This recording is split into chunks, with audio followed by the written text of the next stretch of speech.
Hello everyone, we are live for the VDRL race around Australia here today, the third round of the season, and we have got almost a full lobby. I'll be your commentator, Nedza, today. My commentary partner from last time out in Jeddah, what's his name, fucking Jolly Boy, is not available today, or at least he's not available until the last part of this race, so I'll be the guy guiding you through today's race. We just had our 20th driver join. It is Martin. And he's in the Red Bull, and we are getting, I assume, ready, raring, and prepared to go for this race around the Melbourne circuit. Obviously, this Melbourne circuit was revamped in 2000 for the 2022 edition of the Australian Grand Prix. With mind to increase overtaking, they removed a couple of corners and turned them into long back straights. And this is the only track in F1 history that's had 4 DRS zones. I'm not sure if they have 4 DRS zones in this game. I know they have 3, but I'm not sure if they have a 4th. I think they actually do have a 4th, to be fair. So it will be lots of good racing. Lots of good racing. Lots of entertaining action. Lots of fighting. Obviously, Australia used to be the season opener in Formula 1 up until about 2019, I think was the last race. Australia hosted the season opener, and then it switched to Austria for the 2020 season, and then to Bahrain for 2021 onwards. But we have a dry, sunny qualifying session ahead of us today. 20 drivers on the grid. We have.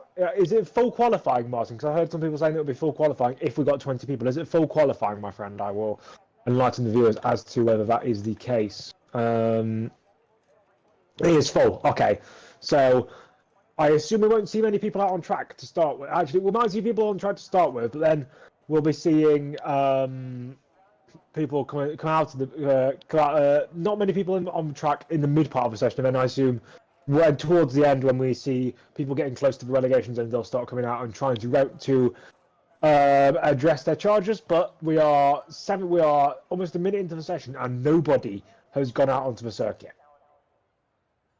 I'll quickly run you through the drivers' standings order before we see any action. Let me just quickly get the drivers' standings up. So, after his win in Saudi Arabia last week, Kevin Van Dijk goes to the top of the... No, sorry, he goes to third in the driver's standings. But the top of the driver's standings is the opening round winner and fastest lap taker, Jix, who is in first place. J-Ray is in second after his less optimal round in Saudi Arabia, as we see our first car come onto the circuit. It is... let me just try and find him. It's one of the Alpines, I think. Actually, it might be one of Williams. Actually, it is one of the Williams, I think. Merck, it might be. Yes, it's Merck. Merck is the first one on track. Then you have one of the Alpines of SNY, and also Try Again Later Boy comes out onto the racetrack to start his qualifying run. So Merck is obviously he's not actually first on track anymore. He's given track position up to SNY. I assume SNY just wants to get on with his run and get going and try and just set a banker lap. He's not doing the typical tactic, which is to use the brake and the throttle at the same time to warm up the tyres without having to overheat them. This is obviously a new layout of the circuit, so this used to be a much shorter straight. It used to be broken up by a left-hander, but the left-hander has been completely removed. Sorry, the right-hander, my bad. The right-hander has been completely removed. I think it used to be called Turn 8.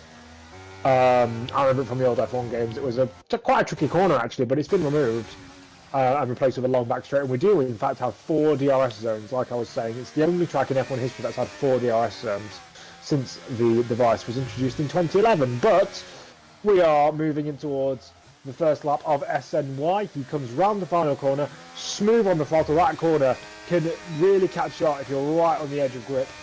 Comes out the final corner, deploying the LS up to 180, 190 miles an hour. He comes down towards turn 1, brakes at the 50, gets the car towed in, misses the curves. He doesn't really like getting on those curves. It's obviously clear that he's just trying to do a banker lap, and he's not really pushing track limits. He's not really pushing the boundaries of that car, to be honest, because it is Q1. You don't want to be pushing hell for leather in qualifying and then make a massive mistake and bin it into the wall, and then you're screwed. As he comes through the rest of the first sector, it's a 27.5 for him. I'm not sure what that is compared to everyone else, but we'll see. As he comes on towards the back straight, we have a yellow flag in sector 1 already. I think it's one of the Aston Martins just slowing down so they can make sure to let people through. I don't think there's been an accident just yet. We move towards the back straight chicane, the Clark chicane as it's called, 6th gear. Misses the individual. Oh, that was not nice. He missed the apex for the second part of the chicane, and then just missed the apex for the first part of the chicane, and just understeered wide in the second part. That curb can easily throw your car into a barrier if you're not careful, but he managed to keep it out of the barriers, keep it out of the walls, and SNY is coming around the final few corners. Oh, rear locking, and he spun it. He has spun it on his first qualifying lap here in Australia. Oh, and GR34 is retired. That is in the first sector. Just coming out of turn 4, he's made a mistake and gone off. And I think someone else has had a mistake as well, because there's yellow flags in the second sector. So don't play 0 and R34 are already out of the session. Merck has gone top of the timings with a 1 minute 17.6, followed by Martin, who's on a 1:18.6. Next across the line is Ozan, who is on an outlap, so we won't be following his story. But we will see. Let me just have a look and see. Caesar is on a flying lap. He will come around the final corner in his McLaren. I'm used to seeing him in a... What was he in Jeddah? I can't remember what car he was in, but he wasn't a McLaren. He goes second place on a 1:17.9. Remus comes up to the line. He's on a 1 minute 33. Obviously, not a representative lap time. That Mercedes doesn't know what he's doing. He's in the middle of the fucking track. We've got an Alpine coming around the final couple of corners. Oh, it's a spinner. It's finishing hard. Finishing hard in the AlphaTauri. Spun up the second sector chicane. Easy to do. We've seen a couple of casualties there. But Merck, I think, will be happy with that run. He's currently P1. 3 people only have set a lap time. Martin is another one who's set a lap time. The aforementioned finishing heart comes around the last sector or so, and I assume he'll be just gearing up and going for another lap. Oh, feisty on the exit of the second to last corner. Ozan, or Ojan, I don't know how to pronounce his name. As we come around the second to last corner, finishing hard goes on a rapid 1 minute 31.6. Oh, Ozan into the wall on the exit of the last corner. Really, I might have damaged his front wing there, but he goes 1:19.3. That's not a very good lap time. It's almost 2 seconds off of the current fastest time in the session. Remus comes around the final corner. Up to the line he comes. He goes on a 1 minute 18.4 into third place. Everyone else is either on outlaps or flyers. Sorry, on outlaps or in the pits, I think, to be honest. Orhan gets impeded in the first sector by one of the Alpines there, and one of the Hascon. Everyone is trying to get out of Han's way here as he's on his flying lap, and he's on an offset run compared to everyone else, so he's just got to get everyone out of his way, really. Yellow flags in sector 1, just as I said, I think that's just people slowing down to make sure they don't get in the way of anyone. Han goes on a 1 minute 27, 1 minute 26.8. That is a very quick first sector time from what I remember. Because the first person we were on board with, I can't remember who it was we were first on board with in the session, but they set 1 minute 27.5. He might have been SNY. As Han through the second sector, that is on rails through the left-right chicane. And coming up towards the last sector he comes. This is looking like a very good lap for him. He doesn't seem to have made any mistakes just yet. Fourth gear, keeps the car rotated and keeps the power planted as he comes through the third to last corner, up to the penultimate corner. Yellow flags in sector 1. That is in AlphaTauri going slowly at turn 3. We'll have a look at that in a second once we see Han cross the line out. As we come towards the end of the lap on board of Han, it's going to be a 1 minute 17.500. He is the fastest driver on the track at the moment. Squirter is on an outlap. His teammate Rajic is also on an outlap. I'm not sure exactly what happened to. I think it was finishing hard. Yes, it was finishing hard. He was going slow earlier on. I'm not sure exactly what happened to him. He's currently cruising though. Magic has started his lap, but he's on 100% ERS. So that makes me think he's either A, forgotten to deploy it, or he's not doing anything with it. As Ray crosses the line. Merck is on that lap. Does Merck know that it's a one? Because I have had it many times in the past where people have forgotten it's a full qualifying session and acted like it's a short qualifying session, used up all their tyres in one T1 session. So I think Merck might not have realised it is a short, it's a full qualifying session. Finishing Hart goes to a 1 minute 20.2 at the end of that lap. Kevin goes pole. Kevin has gone pole position on a 1 minute 17.493.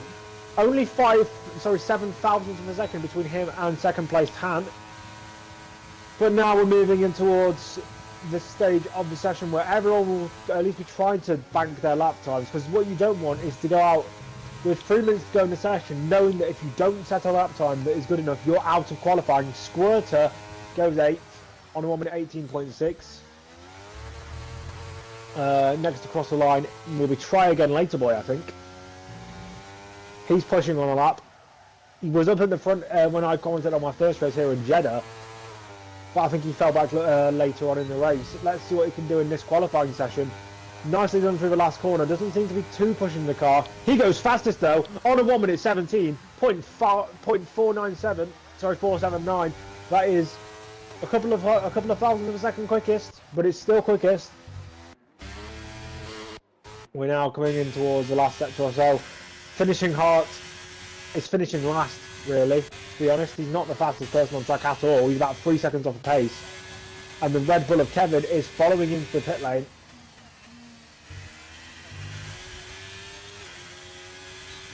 Jix has left the session. Multiple people are leaving the session. I'm not exactly sure what the reasons for those are, whether it's connectivity issues or whether they are doing it on purpose. Yep, Jix has left again. Rajic doesn't seem to be... Is on a flyer? Because he doesn't seem to be pushing that hard. Ozan definitely is on a flyer, I think. But he's quite far along his lap. Squirter has just corner cut the last corner. I saw that, mate. Yeah, I don't think Merck has realised that it is a... I don't think Merck has realised that it's only Q1 and he doesn't have to push any harder than he already is. Unless he... it says he's only used one set of tyres, actually. J-Ray, on the other hand, has used 2 sets of tyres. That's interesting. He's done his outlap and he's used a second set of tyres.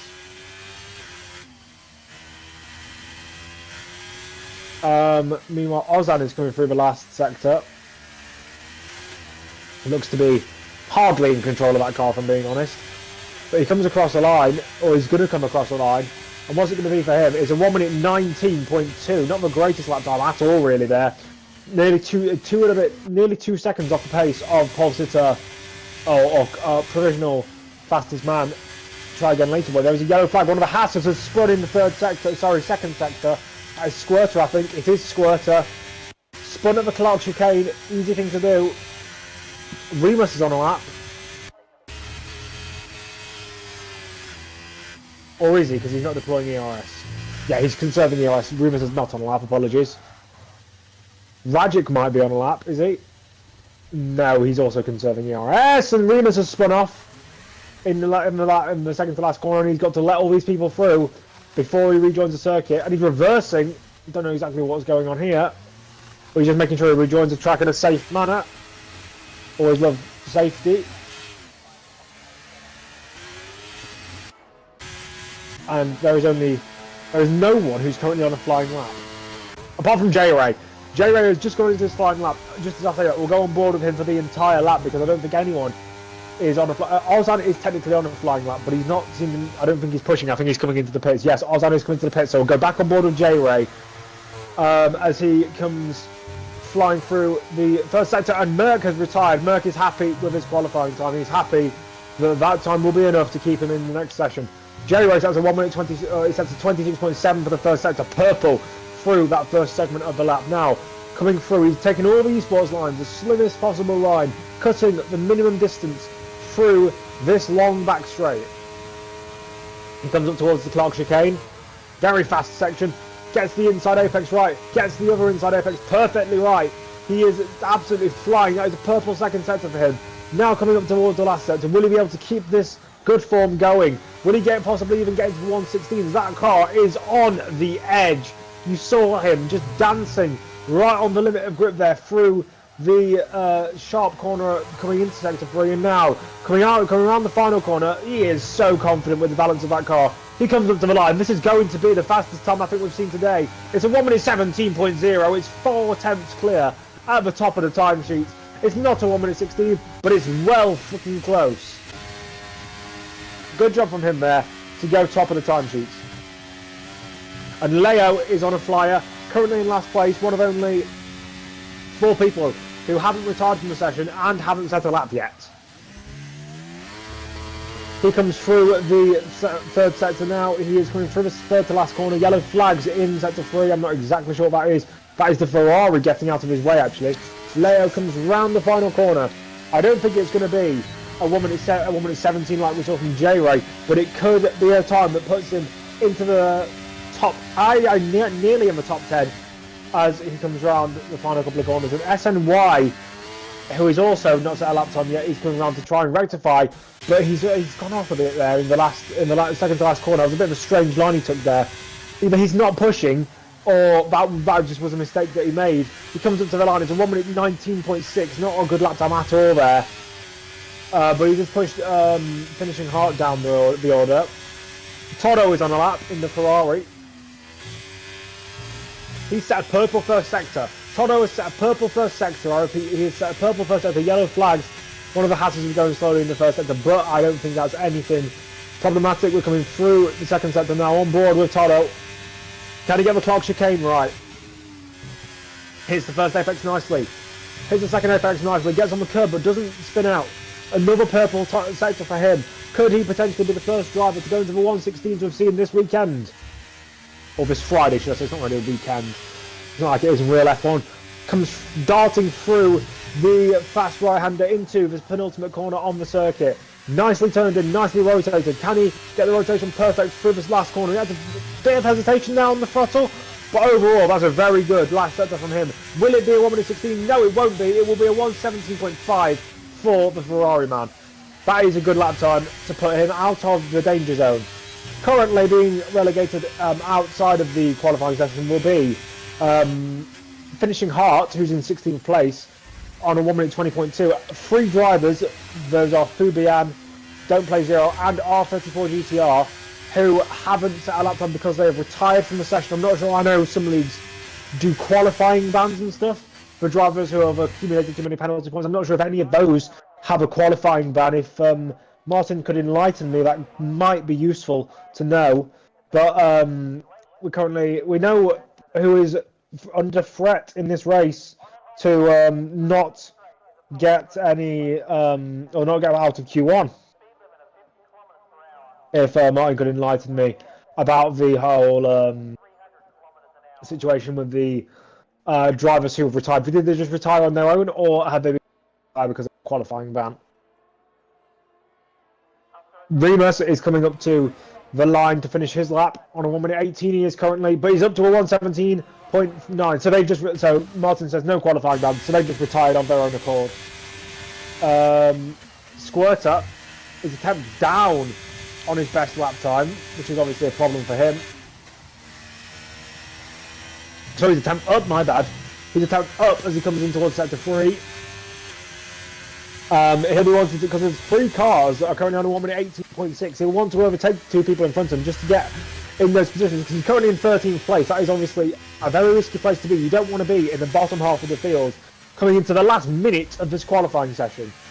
Jix is still in the pit lane. Jix is trying to do a last to first challenge. He is currently in 20th place and last place on the grid.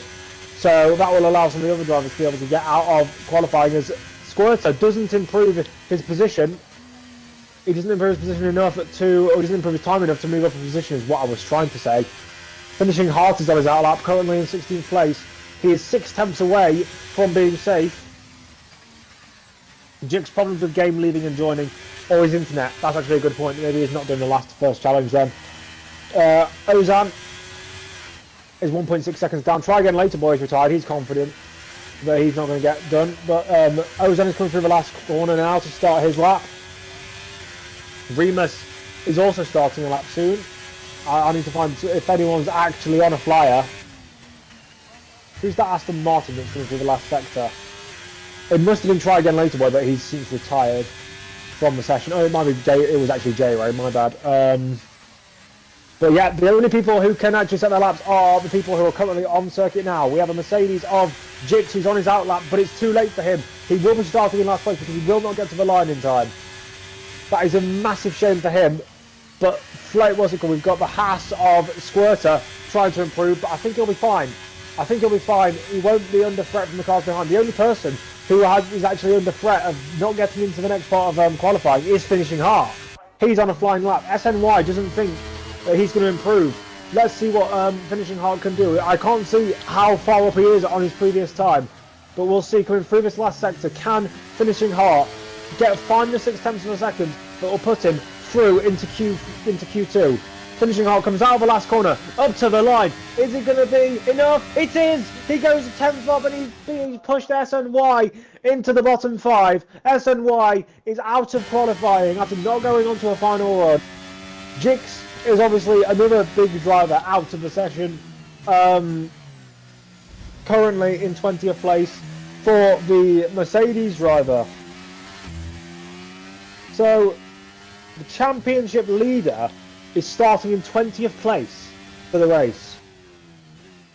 Now, this is a make or break race for him, because if he can do damage limitation and get a good points finish, he'll be fine. But that's the end of Q1 then. So J-Ray currently leads the pack, but none of these times really matter. All that matters is the drivers who got knocked out. SNY got knocked out, both Alpines then, knocked out in the first part of his qualifying session, along with Fubian. Don't Play Zero also got knocked out after failing to set a time. R34 failed to set a time. So did Jix. Those internet problems cost him the chance to advance into a further part of qualifying. These drivers will have to sit out the rest of Q2 and Q3. About half an hour they'll have to sit out, but that could play some psychological games with them. Some drivers, when they have that time to wait, they either think, oh, what can I do in this race to help improve my position? But some drivers just get scared, or they don't know what to do with themselves, so they end up being erratic in the race. It's all about preparing themselves for the main race now. And now we're moving to Q2.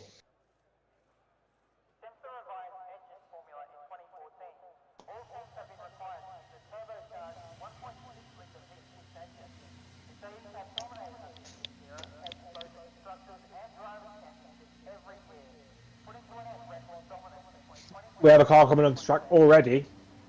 It's one of the Red Bulls. And I think one of the Williams as well is on the track already. That's Merck. Merck is only the first person on track, but I can't seem to switch to him for some reason. There we go, I'm on board with him now. And now Merck is just preparing on his outlap. He's making sure he's going nice and slowly. He's doing throttle and brake at the same time. But people might try and overtake him on this outlap. I'm just taking a swig of my drink. Kevin is also doing the same. He doesn't want to. Oh, he does want to overtake him. Both Red Bulls might be trying to play some chicken here with the other drivers. Martin is also in. Will he try and overtake the Williams potentially? Because he's not using brake strats. He's not using brake and throttle strats. He'll just overtake on the outside, I think, going in towards this section. But yeah, every driver apart from 2 is out on track at the start of this session to try and get a lap in. So it's going to be an action-packed start to this qualifying session. Kevin will be the first person to start his lap, unless he lets his teammate through. I mean, these 2 Red Bull teammates could definitely work together and try and give each other a slipstream. But also, actually, what's his name has dropped back. Martin has dropped back from his teammate and he's let the AlphaTauri through of, not Leo, it's the other AlphaTauri of, where's the other one? Finishing Hart. So Kevin will be the first person to start his lap. So we go on to the lap. Martin says he is not the Martin that is driving. I gathered that. I was like, they are similar names, but I gathered that they were the same driver because I saw him spectating when I was looking in the lobby. But anyway, Kevin comes through turn 1 and 2. Nicely done for him. No massive swappers. I remember on old F1 games. Oh wait, Remus has got a 5-place split penalty for a collision with Han. They've had a collision in the second sector, and Finishing Hart has gone off into the gravel and has stopped. Does finishing hard have a car issue or an issue with his pedals or something, or is he just letting people through? Hannah's into the pits. He must have damage of some sort. I assume we might see. Yeah, finishing hard might be out of the session, or he's just letting people through. That was an eerily similar incident to what we saw with Daniel Ricciardo in real life in 2016, 2017 was it, in Australia, when he pulled over on the side of the circuit in the race. Kevin Van Dijk comes through the last couple of corners though. Nicely done for him. He is just keeping the car on the track in the right places. Comes through the final corner, onto the main straight he comes. And it's going to be a 1 minute 17.4. So similar lap times to what we were seeing before. Martin is going to go across the line. He's going to set 1 minute 18.0. So he's a bit slower than his teammate Merck. Comes across the line. It's a 1 minute 16.8. That's already faster than the fastest time in Q2. Sorry, in Q1, my bad. Freitzos comes across the line. It's a 1 minute 18.0. Only 0.02 of a second off of Martin. And try again later, boy, goes on 1 minute 17.3. The Alfa Romeo of Ozan has gone on there 1 minute 19.0. Not the best of lap times from him there, if we're being honest. Finished Hart has invalid his lap time. A yellow flag in sector 1 as one of the McLarens is going slowly. I think they're just backing off after their laps. Cesord is coming through the last corner. Oh, a bit of a wobble on the exit of the corner for him there, but he's actually going quite slowly, so I think he's second out lap. Or he invalidated his first lap, more like. Toto comes up to the start-finish line. What's it going to be? For the Ferrari, man, it's 4th place on a 1 minute 17.5. Finishing Hart is retired. Finishing Hart has crashed in the first sector. Finishing Hart has crashed in the first sector, so that is him out of qualifying. We can try and go on board with Cesord. Cesord has spun as well. Cesord has spun on the exit of turn 4.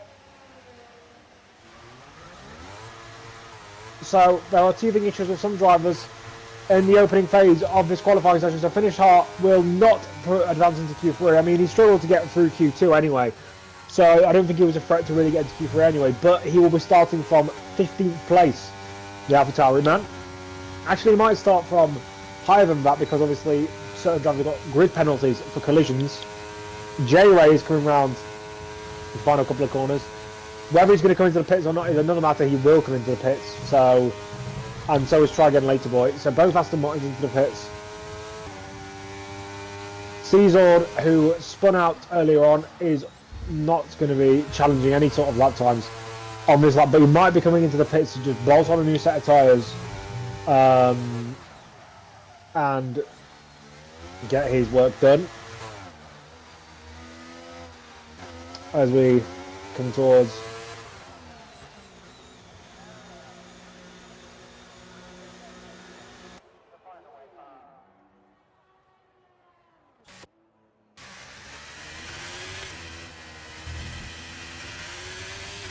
need to apply to my mum a second.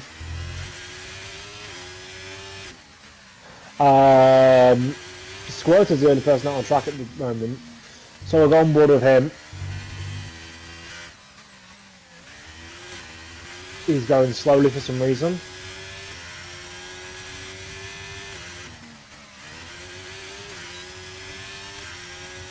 So I'm just going to quickly go and do something. I need to quickly go and do a food shop. I'll be a couple of minutes, and I'm trying to. I'll be back in it, and then I'll be back towards do the commentary.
Sorry guys, I'm back now.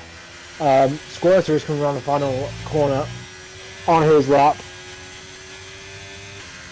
He comes up to the line. It's a 1 minute 19.0. Not a good lap time, but even with only 10 cars out who have currently set a lap, he's very close to the bottom of that timesheet.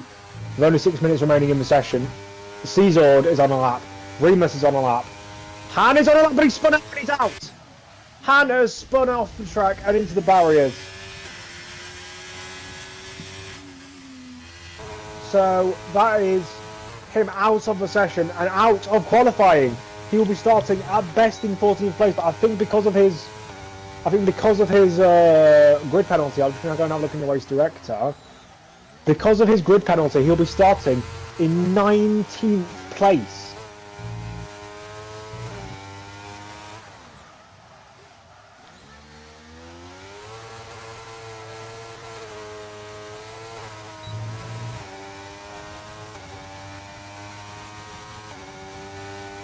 So, I just need to go again for a second, but I should be back for the start of, or for the end of this qualifying session. I just need to quickly go. Because it was because I was supposed to do an online shop and I completely forgot to.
I'm back, guys. Sorry, I was just doing some stuff. Remus and Martin are the only people out on track. Merck and Czord have retired. Sorry, guys, I'm back now. So, Merck and Czord have retired from the session. But Martin is on a flying lap. Let's go on board with him. I'm not sure if Martin is Martin himself, the actual guy who's running the stream, is still alive, because I obviously went away for a bit. I'm not sure if he still knows I'm here. But we are. Actually, Martin isn't on a flying lap. Martin V, which is, it's annoying because you've got Martin Van Dijk who's running the stream, and you've got Martin V who's in the race and is a completely different person. could Dutch people just get some original names, please? Anyway, Remus is on a flying lap, and he's DRS. Oh no, he's into the wall nearly. So he's going to have to get back round and do another lap because he's currently in the drop zone for Q3. Martin is going to have to pull out something out of his arse as well because he's not in the drop zone, but he is close to it. He's only 2 positions away despite being a second clear of the drop zone. Toto has retired. He's happy with his time. The next person across line is one of the Haas cars, but that is Rajic, but he's on an outlap. Rajic, it looks most of the drivers today are safe, but they are, in terms of time, they look very safe. But I'm not sure if that's just because other people haven't been going as quickly. Remus is trying to get back round to start his lap. I think everyone apart from maybe the Red Bull of Martin could get round to do another lap, but Martin is already on his flying lap. Let me just quickly see who is actually the furthest along on the lap. I think Ozan is the furthest along on his lap. Currently 3/10 up on his time, but that's not enough. Actually, it is enough. It is enough to get into the Q3 session. Ozan comes around the final corner. Can he go into provisional P10 and knock out Squirter?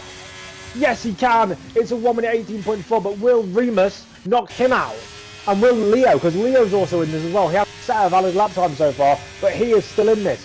Martin, who has a yellow, there's a yellow flag at the one. Ozan has retired on track, but Martin is into the pits. Martin thinks he's safe. J-Ray isn't so safe though. We have a Red Bull coming across the line now, and that is Martin coming into the pits actually. Then we have Rajic coming through the last sector.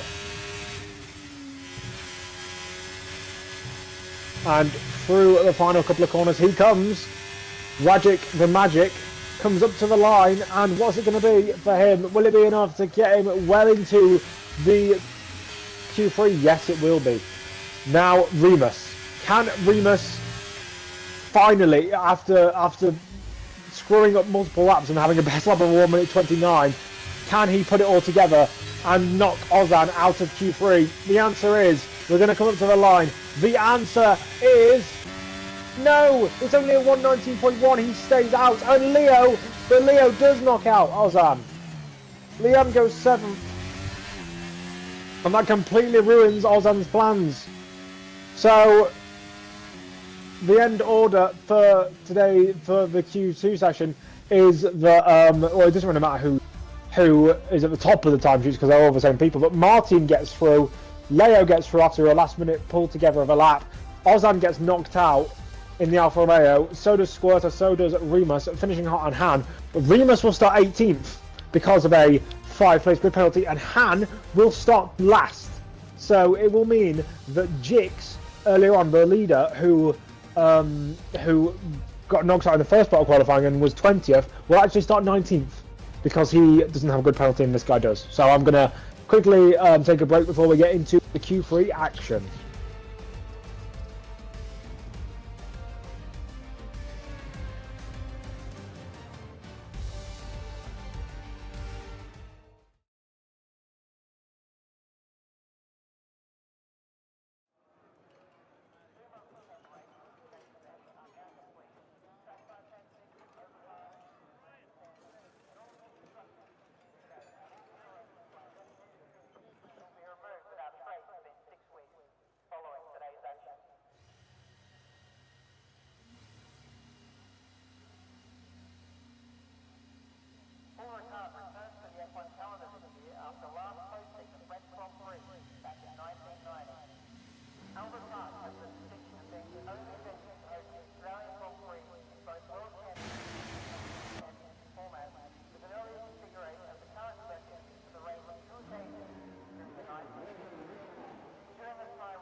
Guys, I'm back. Sorry for the constant pauses in, you could say, my voice being on the stream, but I'm just trying to sort some stuff out in real life because obviously sim racing isn't real life.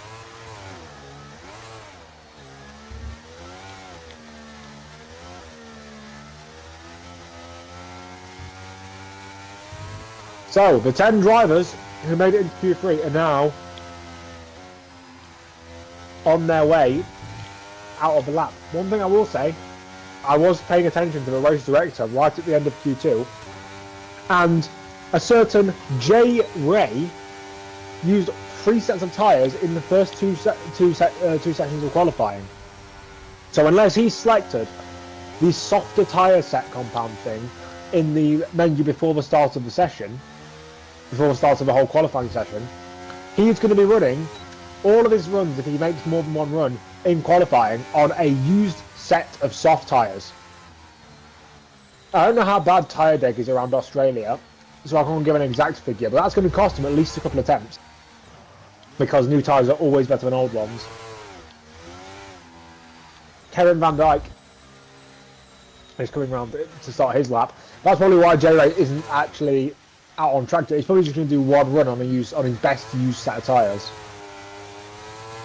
Kevin comes around the first corner and he's done very good so far. Doesn't seem to be any drama on his lap.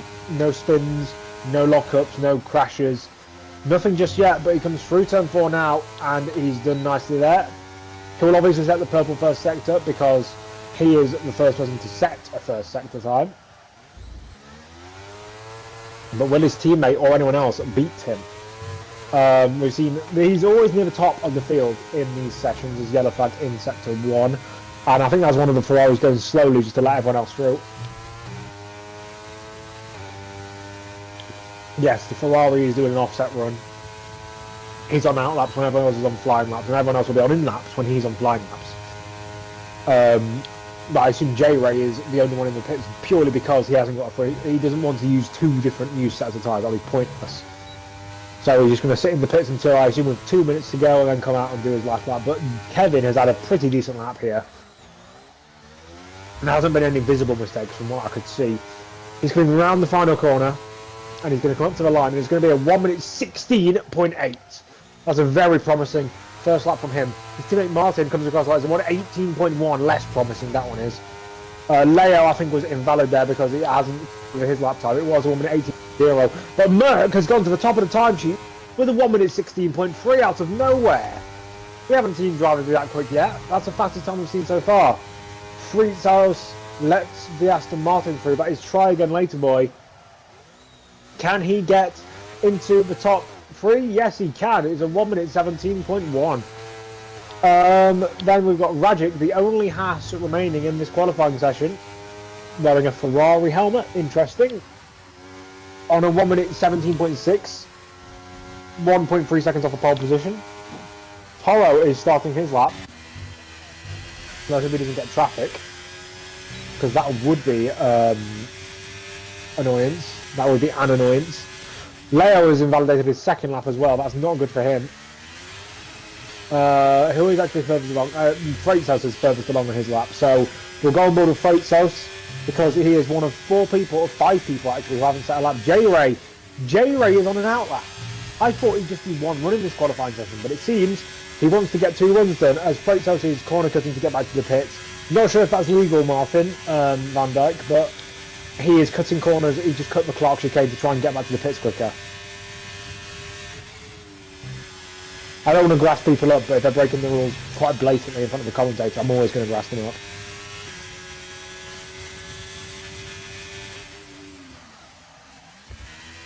Toto is coming through the 3rd sector now.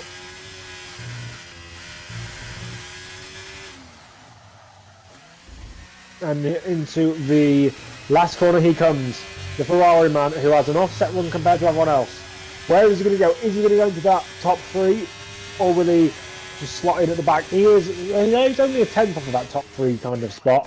So he's not too far off. Cesord comes across the line. He goes 6th. Not a great lap time, to be honest. 1 minute 17.6. 1.3 seconds off of pole time.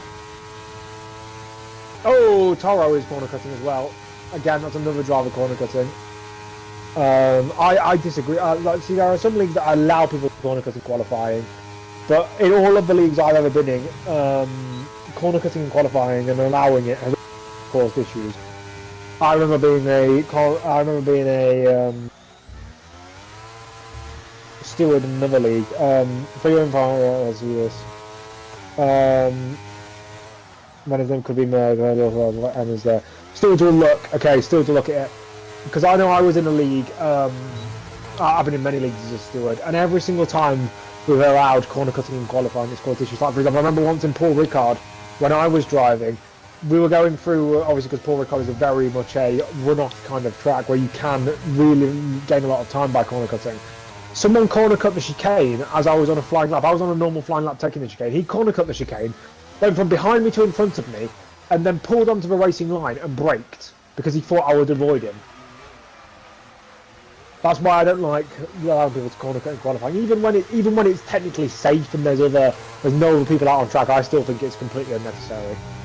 I think that everyone should be held to the same regard, and I think because you don't see any drivers, do you? This is just an unwritten rule, and I think it should be a written rule in league racing. They're a lot less damaging in sim racing compared to real life. And J-Ray is out of, or at least he's not on a flying lap because he's in 7th gear.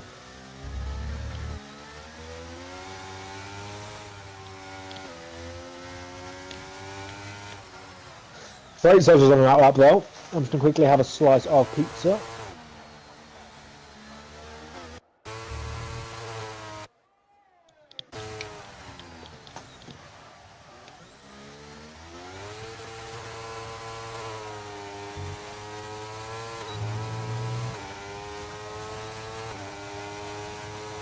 And we come up to the line. Freight Service starts his lap.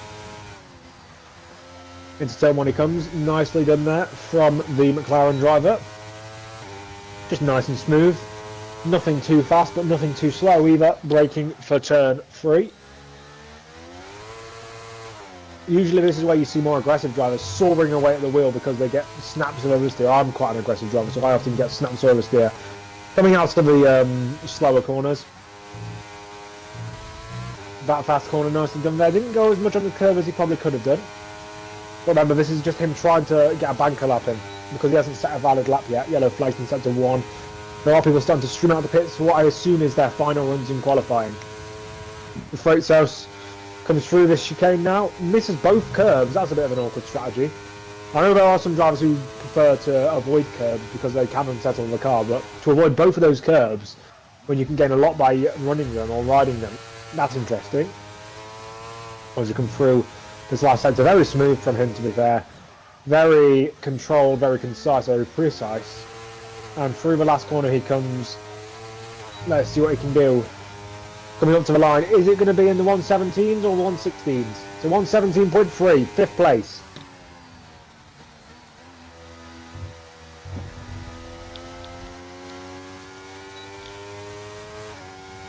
So the McLaren driver, don't think he's going to be able to get around and do another lap, especially he doesn't have the fuel, I don't think, to do another lap. He can't recharge his battery and go for another one, so I think that's Freight Services qualifying over. But we're going to see the next driver to cross the line to start up will be current pole sitter, Merck. Merck has, obviously, he's got that provisional pole by 0.5 of a second. That will give him a bit more confidence. It will mean that he can worry, he doesn't have to worry as much about pushing super hard to gain time because he knows he's got that buffer of 0.5 of a second back to Kevin. But nonetheless, he's still going to want to get pole position. There's an Aston Martin coming out of the pits now, but that shouldn't, is J-Ray I think it is, but I don't think that that'll, it's not, try again later, but it shouldn't affect Merck's time. Insta1 misses the apex and goes invalid. Merck is invalid. Wait, how much longer is left in the session? Will he be able to get around and do another lap? Yes, he will be able to get around and do another lap. Plenty of time he's got there. But we're going to go on board with someone else who has started a lap and isn't invalid. So we've got a Haas coming around the final couple of corners. Rajic is not on a flying lap. Toro might be though. Toro is on a flying lap. Let's go on board with the Ferrari man. He sends it to someone but doesn't go invalid. He misses the inside curve. A lot of people are missing that inside curve. No one wants to run it. As we're coming towards turn 3, braking, turning and accelerating. Nicely done from him there, just keeping the car on a smooth trajectory and coming out in towards turn 5. There's smoke coming from a slower car up front. They need to get out of the way and they have done it. It's the Aston Martin, I think, of J-Ray. It might try again later, boy. Either one of them works, but Toro is purple. Toro has set a purple first sector time.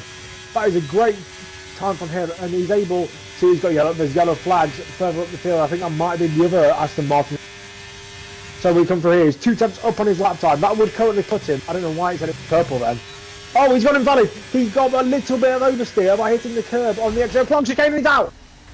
What was that? He's out of the session. He's out of the session. He steered violently into the wall, and he's out. That is one of the most bizarre retirements I've ever seen in my league racing commentary career. Merck is coming across the line to start a new lap and try and go another provisional pole, but Toro is out. Freightos, I don't know why Freightos are going so slowly, because there's no one. Actually, there is someone around him. It's an AlphaTauri around him. But then we've got J-Ray who's starting a lap, and a couple of other drivers who are finishing them. Martin has got invalid. He's not going to get around to do another lap, so Martin is 9th at best. His teammate Kevin Van Dijk is on a lap and pushing. He is currently 700th of a second down on his previous time, but can he improve?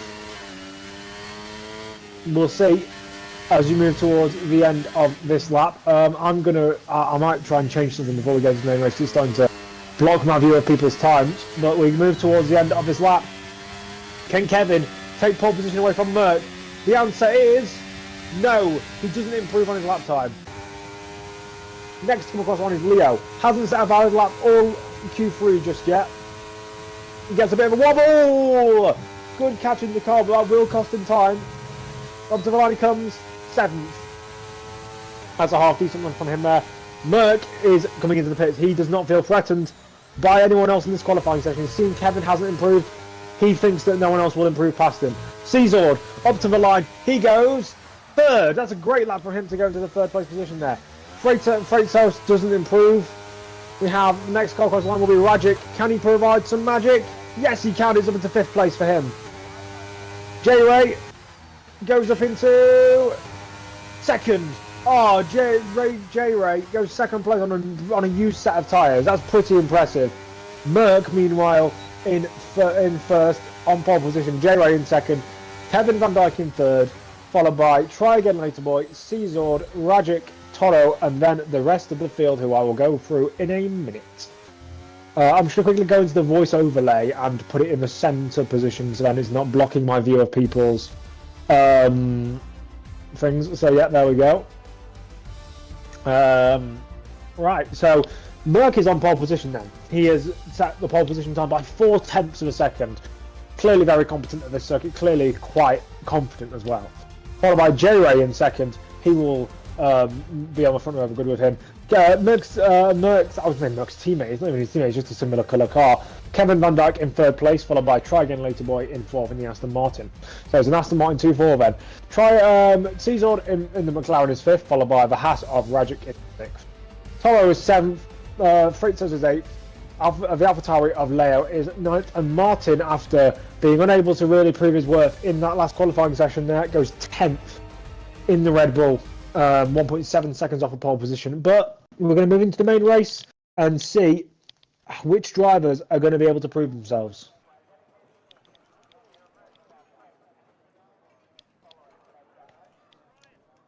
We'll also see if it's dry. It is dry. That looks like pretty blue skies to me in the far left corner.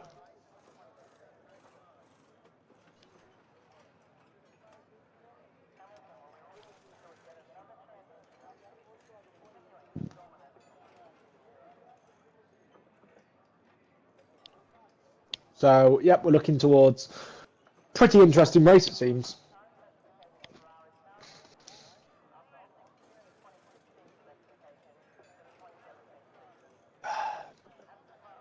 Just having a quick swig of a drink before we start this race. I'm not sure exactly when we're going to be getting going, because I know some leagues like to do it where you have to wait like 5 minutes to let everyone get their setups and stuff ready. But this is not one of them. We're going to 5 red lights here in Albert Park, and it is go. who gets the best start off grid? I think it might have been J-Ray there. He pulls alongside Merc as we come in towards turn 1. Who will get ahead? It's Merc who manages to outbreak him in towards turn 1. J-Ray follows in behind. And then we've got Kevin Van Dijk following close behind. Caesord and Rajic battling for 5th place further behind. But now J-Ray is fighting for the lead with Merc. He's going to try and challenge him round the outside. He turns into the inside for turn 4. They nearly make contact. But it's so close on there as well. We see Brazos with 5th position as falling down the because he's got a wrong line coming through turn 5. Rajic is falling down the positions. He was in 5th, he's now down to 7th and possibly losing even more positions as Caesord. It gets a bad run through onto the back straight and that could compromise him, but we're going to go back to the battle for the lead, which is now seeing J-Ray move up into the lead, and it could see Kevin Van Dijk move up into 2nd before the end of this straight, but it doesn't. He decides to back out that one, but J-Ray takes the lead on this opening lap of the race. Now we're going to go back to this battle for 2nd place. Kevin using his ERS to try and overtake the Williams of Merc, but Merc is trying to overtake J-Ray around the outside into the tie right-hander, rear locking, and he's into the gravel. He's into the gravel. That is him losing position after position after position as he goes down to 5th, possibly even 6th place. That mistake there. He tried to lob the rear brakes up to try and get the better run off the exit, but it's not worked for him as Han and Remus have in that section as well. So we're going to see Han and Remus have had problems, and Han goes into the gravel there. There's a spinner. It is Fubian. Fubian in the Alpine. I'll go there eventually. Goes off and he's lost his front wing. So that is a disaster for him. He's got to do another entire lap without a front wing. Han, his qualifying woes turn into race woes as he comes in towards that. So Jix is up to 12th place. He started in 19th. He's now in 12th after one lap. This is insane stuff from the championship leader, and he's proving why he is a championship leader. He's right behind Ozan right now, and I think he could try and move going onto the back straight. He doesn't get the best run through there though, but he's got a great run off the exit of the corner, goes around the outside of the Alfa Romeo, but he's got the extra distance by going around the outside has cost him there as Kevin is fighting for the lead with J-Ray. I thought he was going to go for the move then, but he didn't. Freight Sets is also close behind. We're going to see possibly move Jix close behind Ozan, so he's going to try and get a better run off of the left-right chicane, and he does get the better run off the left-right chicane. He goes to the outside, and Jix is moving up into 11th position as Merc can try again later. Are fighting, they're all fighting. It's about 3 wide. It's 3 wide going into the first and last corner. That's never going to work. It didn't work, and there was Freisos who got spat out there, and he goes on the inside of try again later boy on the curb. They're all bunching up in this pack, and this is allowing Jix to catch up to everyone in this pack. He's right on the back of his train of cars that goes from about 3rd place to about 10th. As we see Rajic overtaking Caesord, we see Leo and Martin trying to go side by side. We see Rajic has spun it. Rajic has spun it off the exit nearly. He's half spun and he's now down to 12th. That's allowed Jix to move into the points positions. And now we see Toro is now trying to get past. You can see all the drivers tried to instigate rear locking, but what that does is that completely upsets the balance of the car. And if you have someone who you're trying to go side by side with and they give you the slightest bit of contact while you're doing any rear locking, you are screwed and you are not recovering any spin from that car. So it's a very dangerous game to play, but Jix is trying to go around the outside of Martin, but that line will never work around the outside because you are covering more distance, my friend. If you're covering more distance, you will not be able to overtake someone. He's going to try and go around the outside going into the Clark chicane, but again, he's having that same problem where going around the outside of a slight bend will struggle. Oh, I thought they made contact there. He's to the inside. He had to cut the corner there, but he's lost the position to Ozan, and Ozan is now trying to moves up past both of them. So Jix now down out to the points positions again. But now Ozan and Martin fight in towards this tight, tricky section. And now Jix is trying to get back around the outside of Ozan as Ozan gets a bad run off of the 4th to last corner into the anti-penultimate corner on the track and into the penultimate corner. As Jix now moves up into 10th place and he's now trying to fight for the future positions. As now Kevin is still close behind Jix. Sorry, J-Ray for the lead. My bad. I'm not Jix. J-Ray. Toro is close behind us. Jix moves past Martin, and now he's going to have to try and make up the room and make up the space to the cars in front. Obviously, because of the sheer amount of DRS zones at this stage, it's tricky to reel people in, especially when they are in someone else. But we're on lap 4 of this race, and Jix is in a good position. He could definitely move further up the field. As we see, someone has got a penalty there. 3 second time penalty for multiple warnings for Leo. That's a problem I've just realised that I didn't think of. That penalties come up in that section of the overlay, so I might have to put it back to where it was, the overlay. That's annoying. Right, anyway, go back towards the racing action, Adam. Kevin is still close behind J-Ray, closer than ever before though. I think he's got a good run off of the left-right chicane, but he's not using that run to any use. He's not trying to overtake. Jix is doing incredibly well to catch up to these people, despite there's something where he'll gain all the time. The yellow flags. Someone has gone off. It's one of the Alpines. It's SNY, I think. SNY has made a mistake on the exit of the left-right chicane and has gone off. It's absolutely terrible for the Alpines as J-Ray loses the back end of the last corner, and that's going to be Kevin moving into the lead before we even get to turn 1, and it's going to be an easy move for the Aston Martin driver. Merckx sets fast at the top of the race, so don't count him out of a possible battle. And now we go towards, let's see what's happening further down the field. Rajic is overtaking, finishing turn 1. Make contact, wheel-to-wheel stuff here. And this could allow R34 to join in the battle. Merck's teammate has moved into the battle, and he's now trying to overtake the both of them for 12th place. This is battling for non-points paying positions, but they are fighting each other like absolute mad. Finishing hot, moving into 12, Rajic into 13. R34 Adventure had to back out and stay in 14th place. Jix, though, is now on the back of Leo and Caesar. And he can now use that DRS that he was so craving before to try and move past these two. Up 10 positions from his start position. He's done such a good job so far, Jix. He's completed 4 laps of this race. He's got another 25 or so to go. He's got plenty of time to be able to make all the moves he is making right now. He doesn't have to rush his way to the front.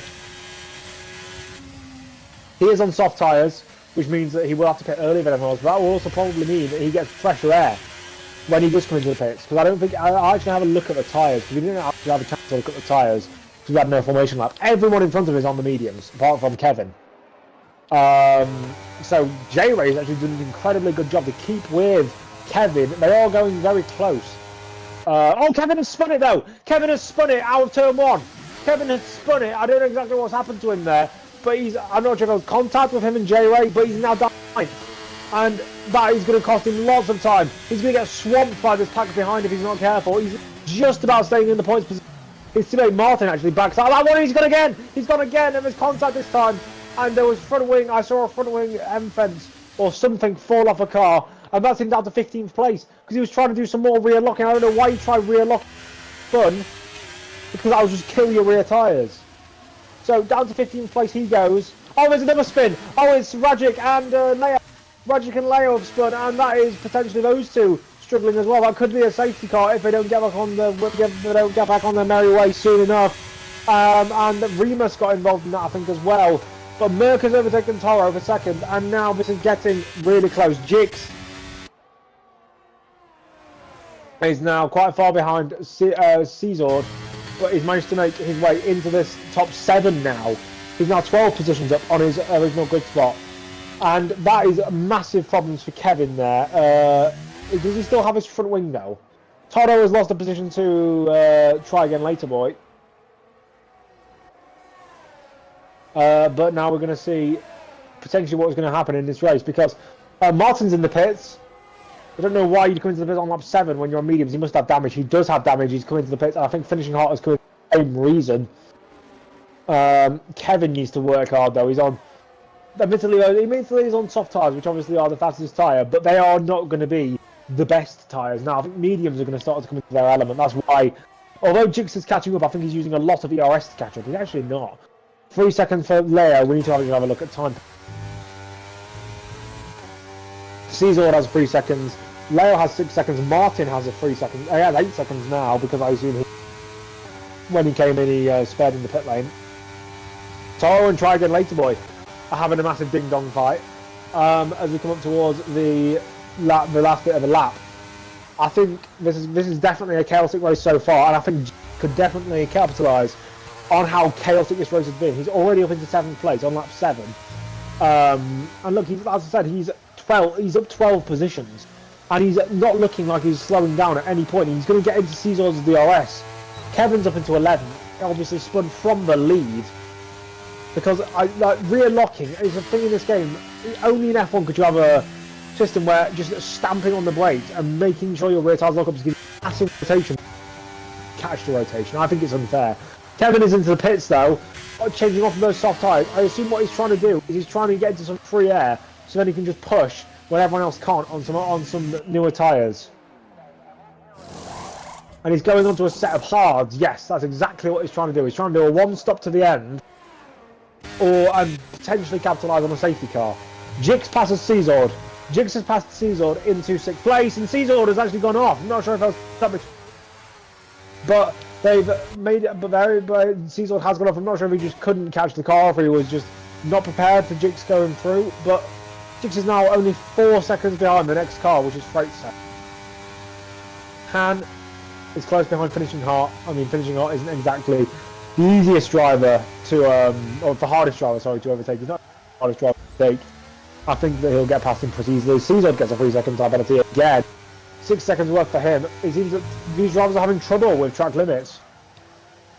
I don't see Australia as a really difficult track with track limits. There's certain corners that are half difficult, like the New Straight and into the Clark Chicane. That's quite a section. But apart from that, I don't see how you could get track limits warnings.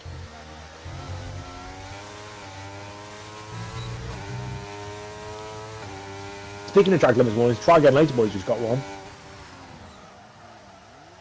That's obviously a problem for him. Squirt has passed Czord. Czord is out.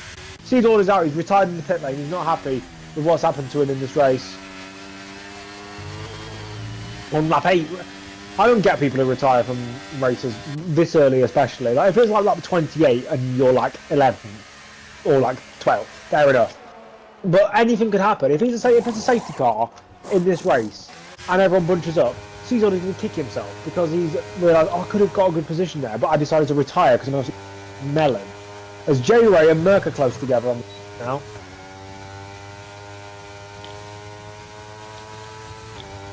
As Fubian gets a 3-second time penalty, but he's been pretty much out of it since the start, since he had that spin. Merc is not taking very good racing lines. I'm not sure if he's struggling with those tyres or if he's struggling with the car, but he's really struggling to keep the car, you know, actually hit apex.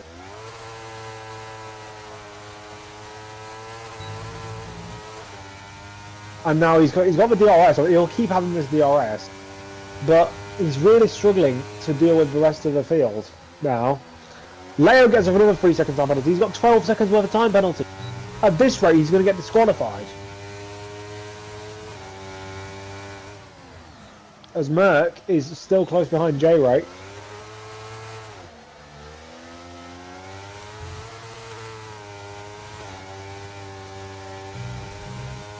And now we're going towards the back stretch here. We might see an overtake from the lead just on pure DRS. But J-Ray is getting better exits than Merc. And he's also got a ton more ERS. So he is gaining, but I think J-Ray might use a bit of ERS. He's not actually, we're going to see.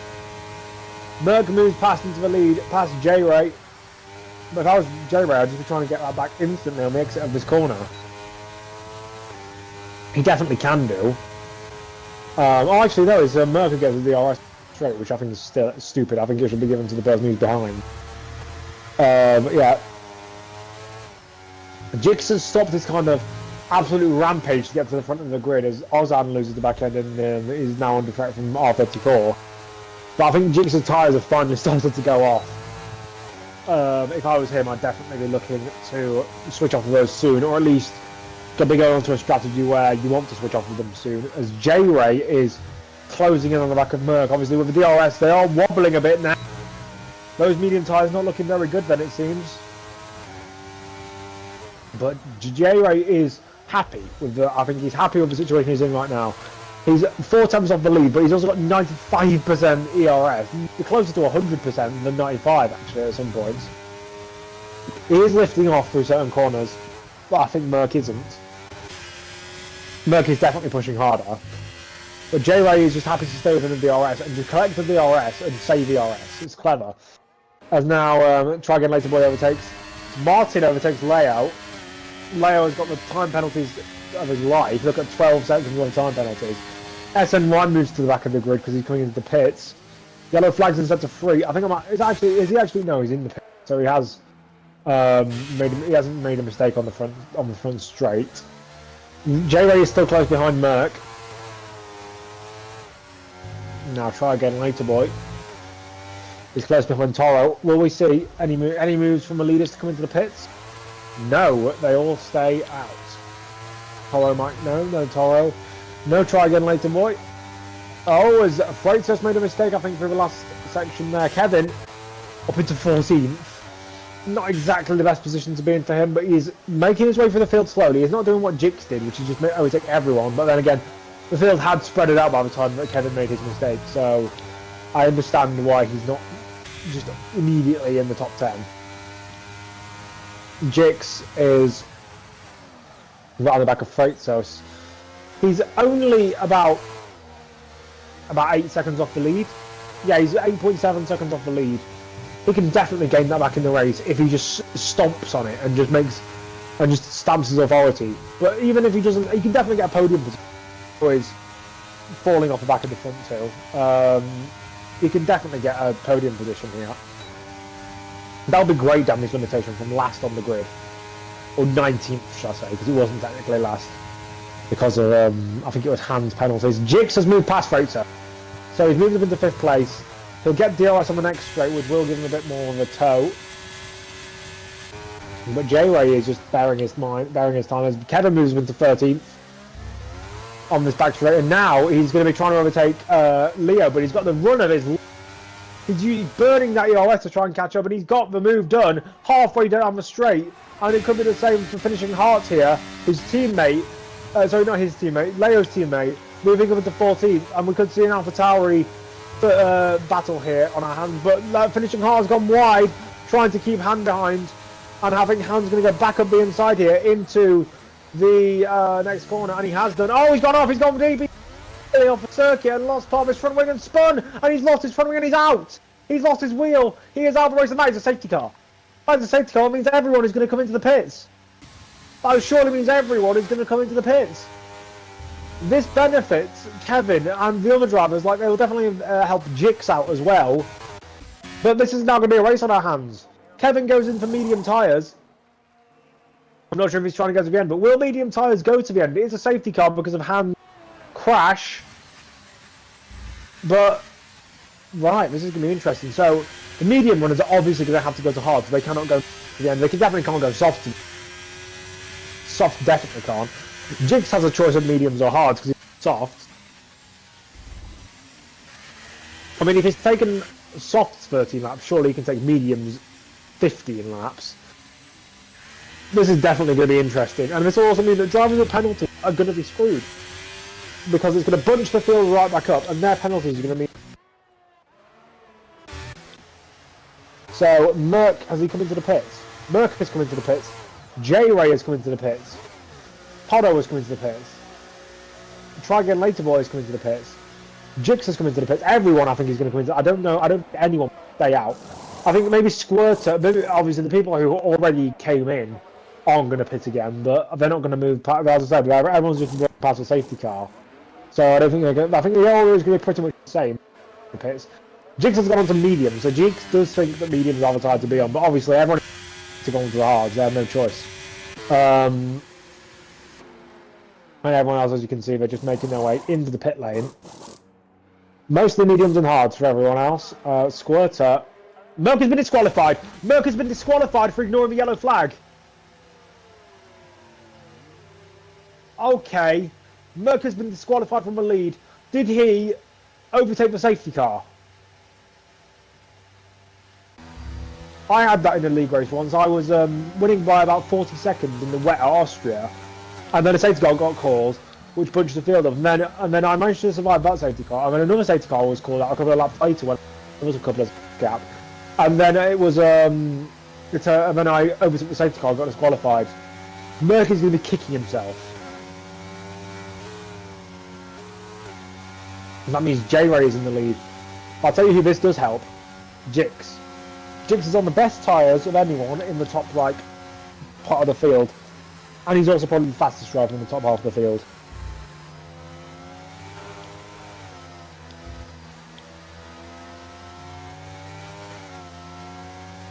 We're on lap 14 to 29. We are halfway through this race now. More than halfway through this race, actually, technically. Because it would be 14 and a half laps would be the halfway point of the race. And we're in the third sector, so we are more than halfway through this race now.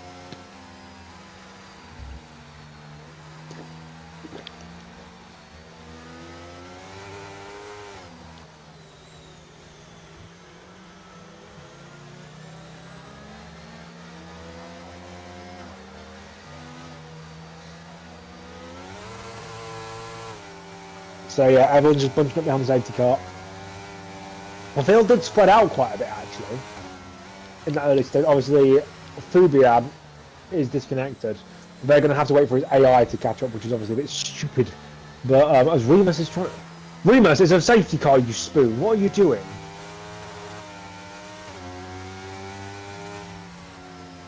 Remus, it's a safety car. What are you doing?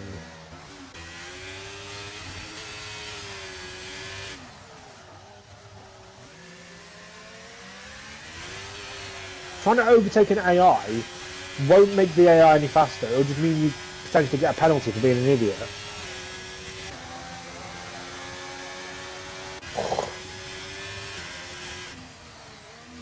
I don't get this.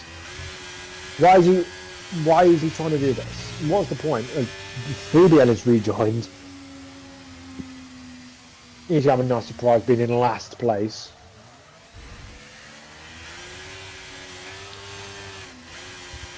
This is just a reset of the race. I think my money's on Jix to win it now. As much as it would be the fairy tale last to first, he's also one of the best tyres. They might die up towards the end, but I think if he can pull out a good gap, if he can overtake the 3 drivers in front of him and pull out a good gap, I think that he'll win. SNY is also really catching up to everyone else. We could have safety car in this lap if he can catch up in time. And Remus can catch up in time. I think we might get it in at the end of this lap. If also Fubian needs to catch up as well. Safety car is in this lap. Fubian tried to be clever there. He tried to slow down so he wouldn't be in this lap, and then that cost him because now he's further behind the pack. So safety car is in this lap. J-Ray is holding it up so that Miles will be for his own benefit. But now J-Ray will be doing a safety car restart. And he's gone. He has gone before the last corner. Finishing on has got 5 second time penalty for a collision with Martin. But we're now going towards the back straight. And now Jix is on the back of Try Again Later Boy. We might not see him move turn 1. Kevin actually is trying to move on Don't Play Zero. Will he send it? Or is he going to back out? He's backed out of that one. And that's compromised his run out of the corner. That could allow Leo to make a move, but he's dicing with the back end of that car. He doesn't like that. Yellow flags inside to 1 because I think that's SNY. Oh, the Alpines are second to last and last as Leo and Martin side by side, sorry, Kevin, side by side through the turn 4 corner. And now it's turn 5 again. They're still trying to fight each other. This is not going to end well. They're trying to go side by side through very fast sections of the circuit. It's just going to keep costing them time. Jix is close behind Try Again Later Boy, but Try Again Later Boy is using the arm to try and pull away from it. Meanwhile, Leo is trying to overtake Kevin Van Dijk in towards... Oh, I thought he was going to go for the move there. But Kevin has got the bad exit off of the corner. A bit of lag going on there. It's a bit bouncy between all the drivers. But now we're going to see Leo up the inside of Kevin in towards the sharp right-hander. Is he going to get the move done? And contact between the 2 drivers. Pushed Kevin into the gravel and Leo takes the position. That corner is always tricky to overtake on because it's so tight. Sometimes you do just end up making contact. But there Leo has made a mistake in the second to last corner. This is bunching of the pack behind and Kevin will get the better exit. Leo gets another time penalty. That is probably his 15 seconds, isn't it? It is 15 seconds worth of time, time penalties for him. Jix is right behind Try Again Later Boy. Jix is making the move on Try Again Later Boy. They nearly made contact. They nearly made contact with the wall even. As Jix goes round the outside and then down the inside into turn 4. That is a textbook move there from the Mercedes driver. Remus and Fubian fighting in towards turn 3 for the wooden spoon of second to last place. Sorry, for the wooden spoon of third to last place. And Kevin's trying to make his way into the points positions. Obviously, he's on medium tyres, which will give him the advantage over these hard runners. As Jix is trying to get past Toro. Toro is being dispatched off. Jix is up in second. He now only has J-Ray to beat.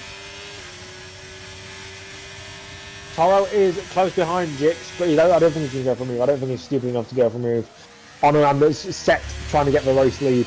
Leo and Kevin might be fighting again. They are, and Kevin nearly runs the car in front of him, but he's running to the side of Leo and he's had to spin the car back round. So it's all going wrong for Kevin here. I think he's just trying to fight with people too much, and it's costing him because he's not able to just get past people. DRS is now enabled. preferably, Jix needs to get into the DRS of J-Ray. If I was him, that's what I'd be trying to do. Is get into the DRS of the car in front. He's got a bit more straight line speed than J-Ray, but obviously he loses out in the corner. Kind of not losing anything, but not gaining anything. But then on the straight bits, he's just pulling out a bit. He's just closing in a little bit. His yellow flag. Sorry, Ozan gets a 3-second time penalty. Jix has got the people behind him who have got DRS. They shouldn't have him too much. He's using a bit of overtake there, Jix, to try and catch up to J-Ray a bit.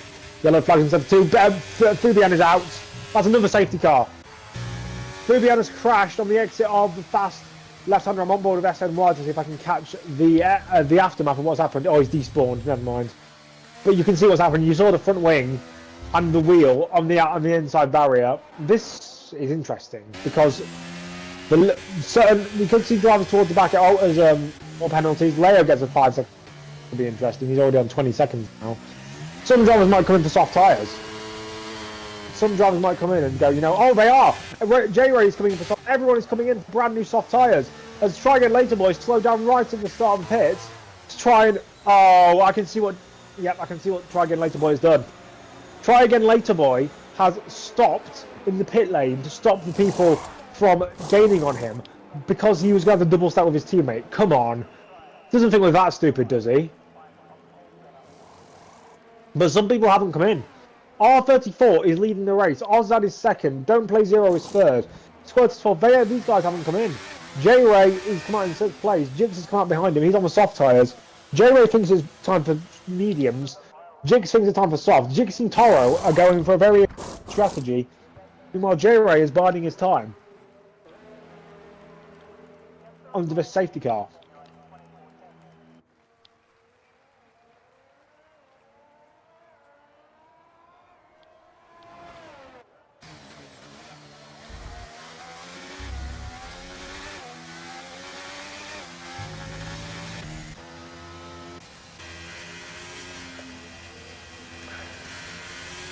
So yeah, we have 10 laps to go here, or 11 technically, 10 and a half laps to go here.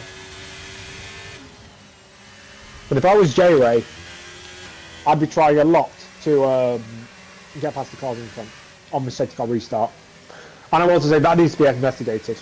Try Again Later Boy braking in the pit lane and slowing everyone behind him down so that he can get a clear pit garage. That is unfair completely in my opinion. Not sure if you heard that, Martin, but I think that's what should be done. It is also a little bit cloudy. I don't think we're going to get rain in this race. I mean, if we do, it would be very... because it is a bit cloudy, especially on this side of the track. But I don't think we will get rain.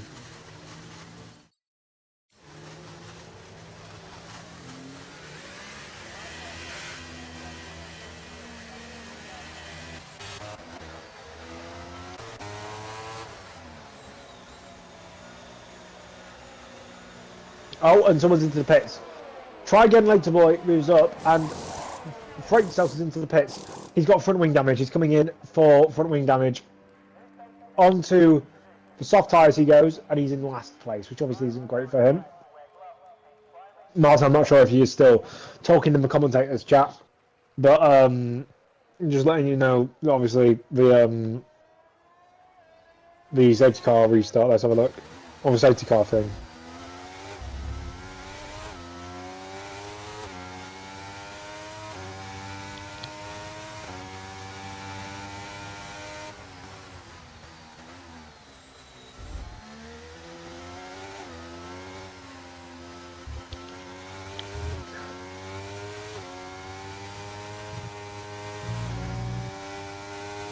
Right, it seems that Try Again Later Boy has actually had an assist on, which controls his pit lane stuff. Hold on, what I think we need to do is I think we need to, after the race, I think the stewards should go into a quick race and see what the pit assist actually does around here, because I don't think it's, I think it slows you down when you're about to enter, when you're about to go into the pit lane limiter line. I don't. Oh my! They are all slowing down behind. Why? Why is everyone going so slowly? What is everyone doing? Okay, this is really. Safety car isn't this lap, but I don't think the pit assist does that. Anyway, pit assist should be disabled. So I think assist restrictions should say no pit assist, no pit release assist, no pit and no ERS assist. DRS assist should be allowed. But I don't think any of the others should be allowed. That's just my opinion. But yeah, it's a very slow safety car restart. Those clouds are getting a bit more ominous. I could see some rain at the end of this race. Not sure what the weather graphics were saying.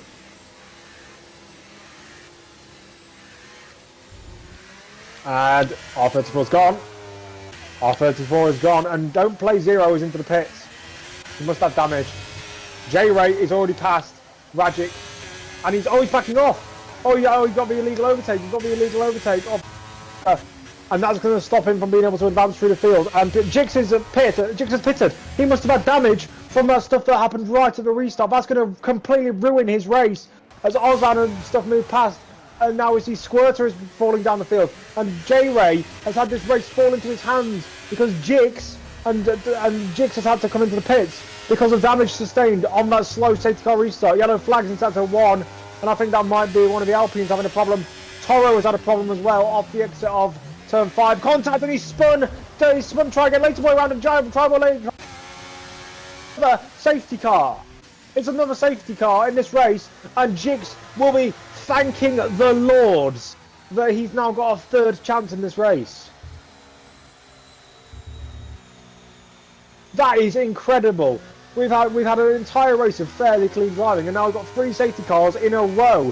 Leo gets another time penalty.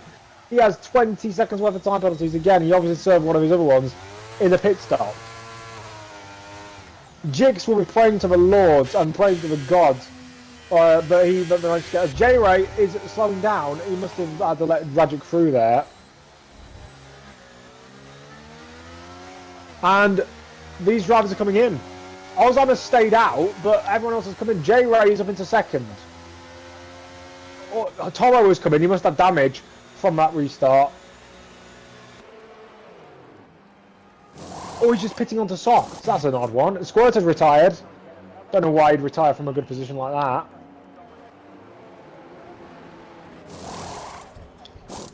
But Jix is bunching. He's going to bunch back up to the field. And those clouds are getting even more. Got a great commentary there. Clouds are getting even more cloudy. Those are looking very ominous. We could see some rain towards the end of this race. I'm not sure if Martin has any insider information from any of the drivers who know the weather forecast before the start of this race. I very much doubt it.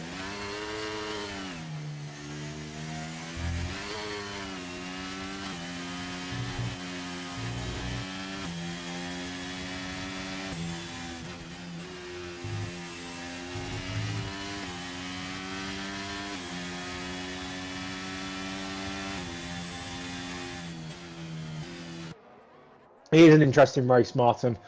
Obviously, I don't. Do I think is rain going to come? I don't think so. But those clouds will be looking a lot more black if there was going to be rain coming. But these safety cars are definitely delaying the rain coming. Dynamic weather is on. I know dynamic, but I don't know if rain is coming. You don't think rain? Okay, right. So we'll just have to see. J-Ray's order of priority at the start of this restart is to get past Ozan. Ozan is on hard tyres that will be so much slower than everyone else's tyres. He's not going to finish in the points, I don't think, Ozan. In real life, it's a lot easier to hold people behind on old tyres, but obviously in the game it's a lot easier to overtake.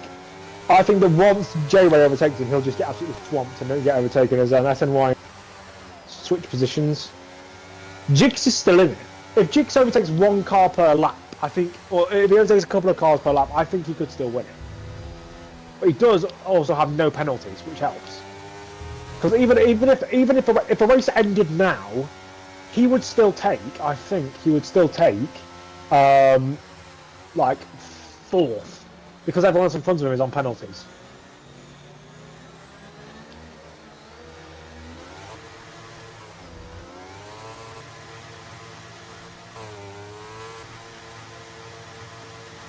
So yeah, we have 23 laps completed. Sorry, 22 laps completed. We're on the 23rd, and the safety car should be coming in at the end of this lap. Whether we'll get another one straight away is another matter. Whether we'll get our 4th safety car in this race is another matter entirely. But we're going to see what's going to happen. It should tell us whether it's coming in at the end of this lap on the safety car line, so literally in about 5 seconds time. Merker's lap session safety car is in this lap. Ozan will be the new safety car. He'll let the safety car pull away. He's slowing the field right down. He does not want anyone getting any tyre temperature. He's like, if I can't have tyre temperature on my hard tyres, you can't get any tyre temperature on your tyres. Which is completely fair. As long as he does it safely, he's allowed to go slowly. J-Ray does not want to be anywhere close to him. J-Ray is obviously worried that he's going to get caught up in an instant just like Jix was. But yeah, if I was Ozan, I'd be going as early as possible. Because you want to catch these lot off guard, because they're going to beat you on new tyres. You have to be more clever than them. He's gone. He's gone. And he has actually, has he got a bit of a run on J-Ray? He does have a little bit of a run actually. But I think J-Ray is going to be devouring him by at least he's going to be passing by the end of his first lap, I think. Oh, Jolly Boy's here. Okay, Jolly Boy, are you in the session? Oh, SNY has lost a couple of positions. He's down to 10th place. He's got a 3-second time penalty. J-Ray is trying to fight Ozan for the lead. Ozan argues him off wide though. He's not having any of it. He's trying to defend for his life. And I think this is going to start annoying J-Ray here. If I was J-Ray, I'd be going for any dicey, audacious moves, to be honest. Because he is 5 seconds and it's already pure chaos. Jamie and Kevin, fresh mediums. R34 fresh mediums. Everyone else fresh softs. It's only Ozan who's left it out on the hards. They're very brave from him. How has the race been so far as Aston Martin gets past and now Kevin's stuck behind who bumps the Alfa Romeo. That's how you do a bit of demolition derby there. Ozan spun it. I will just say, mate, you are very quiet. You are very quiet. We can't hear you very well at all. As they are fighting in towards this tight right-hander. Kevin at the inside of his teammate Martin. They barge wheels and R34 goes through. R34 has made his way through and Toro makes his way past Kevin. And now Jiggs is up into 6th place. He goes up the inside of the Ferrari of Toro in towards the second to last corner. And now we come up towards the main straight. And we're going to see possibly Martin try and make a move. And we're going to see some potential moves down the straight. As now we're on lap 25, 29. Kevin loses loads of positions because I think he's in the pits. He is in the pits. Kevin's race has gone from bad to worse to worse to even worse. As he had to pit several times for damage as Martin has spun. So it's a Red Bull calamity. It's a Red Bull rodeo, but it's not gone well for them. Yeah, if it's just you, then maybe just put up my Discord volume. As there's so much going on going into Sector 2 here. You got a Ferrari, Mercedes and Williams all scrapping it out for P3. Toto managed to come out ahead of that. Jiggs is in the middle of all of this. He might be able to pick off P2 here if he's got some great pace. However, he's probably running out of battery now. Down this, I say newly modified, it's pretty old now, but he gets it done. That is job done for Jiggs. Toro is still looking close behind there. I think we could see a move possibly in towards the top right-hander at the end of the back straight. But actually, you know, he's gone off. Oh, Toro did it. As he goes to the outside, he nearly got pushed onto the grass there. R34 around the outside he goes. He could try and get on the exit, which I think he's trying to do, and he is trying to pull alongside, and he's doing it into the right-hander, but he backs out of it. Toro takes the position, and Jix is up into 3rd place. Jix could still win this. He obviously had that incident on the previous safety car result, which pushed him down back to 15th for whatever it was. Wow. He's now possibly going to make his way back up into the top. He's in the top 3. He could definitely still win this race. Well, he's just set a fastest lap of the Grand Prix while overtaking, so he is very much going for it. Jamie Ray out on mediums. I mean, the softs will pretty much be the faster tire all the way till the checkered flag falls. How many safety cars have we had this race? 3. 3? Oh, all right. And in terms of penalties, Radzik has got a penalty, and Toro, which are the big. I mean, everyone with penalties is going to lose out because of this late safety car. Question is, will Jiggs catch up to Jamie? The more he stays behind Radzik, the better it is for Jamie. However, Radzik, I think I just saw a blinking red light. If you can confirm that. Yes, he's on 3% ERS. Oh, wow, yeah. As finishing hard has moved him into 10th place. His final isn't being at the back and being really slow. As Jigs has off. Jigs went off into the gravel there. That's going to lose him a couple of attempts. He just slid off into the gravel there.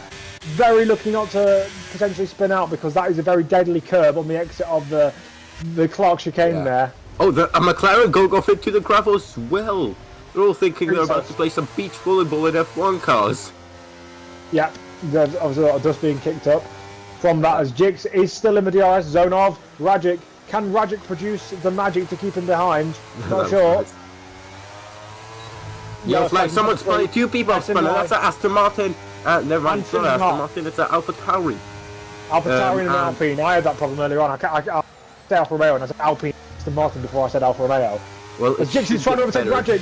He's going to try and pull it to the outside. Around the outside he goes, and he's going to stick off the track. He stuck it to the Haas. It was off the track, but he'd already made the move before he went off track, so that's perfectly legal in my opinion. He's got 3.7 seconds to do it. He's not getting that in my opinion. 3 laps including this one. Don't play is out. Don't play 0 is out, and so is Freights. That could be a safety car, but it is.